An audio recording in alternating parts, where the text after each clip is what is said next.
Hello guys, welcome to our channel. अभी अभी मैं पेपर दे के जस्ट आ ही रहा हूँ। थर्ड शिफ्ट था मेरा।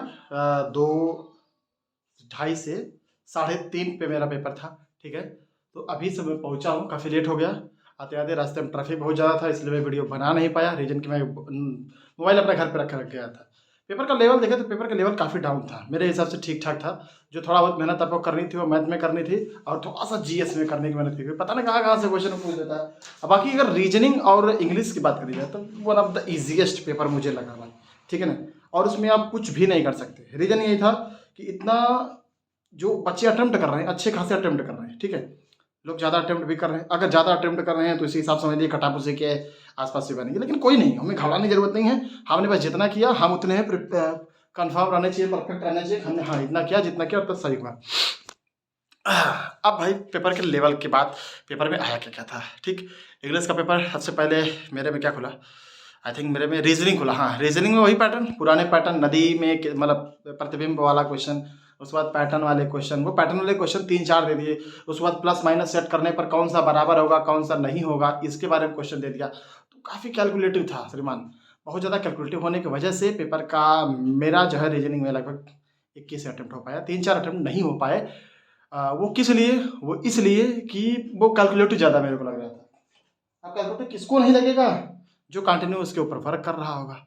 ठीक है, मुझे कैलकुलेटिव लगा, थोड़ा सा लिटिल बिट कैलकुलेटिव कर सकते हैं। इंग्लिश का पेपर मुझे इजी लगा। इंग्लिश का में क्या synonym, antonym, cloze test and उसके बाद active voice, passive verb, direct, indirect, इन चीज़ों का भी इसमें व्याख्या था। मैं आपको बता रहा हूँ, मैं अभी नोट करके रखा था इसमें मोबाइल में, अभी बता रहा हूँ आपको मैं क्या क्या आया था, क्योंकि वहाँ से निकलने के बाद जो है याद तो रहता नहीं है कि क्या आया क्या नहीं आया।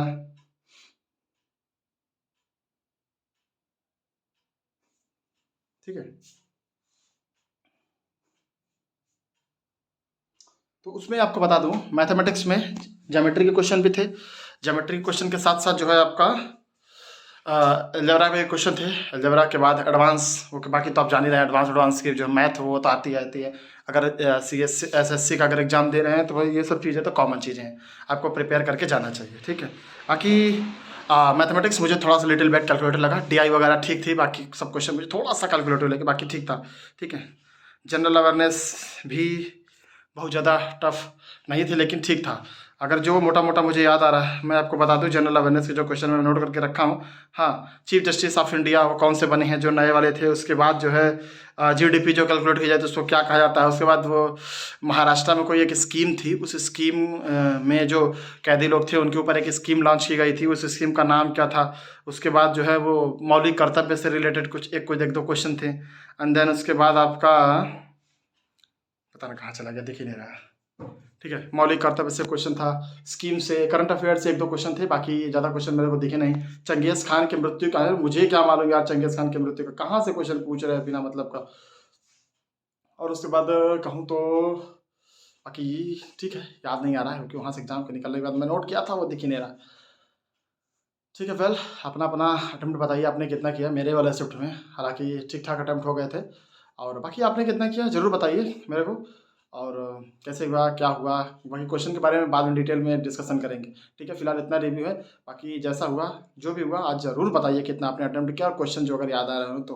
Okay, thank you very much and bye bye, take care.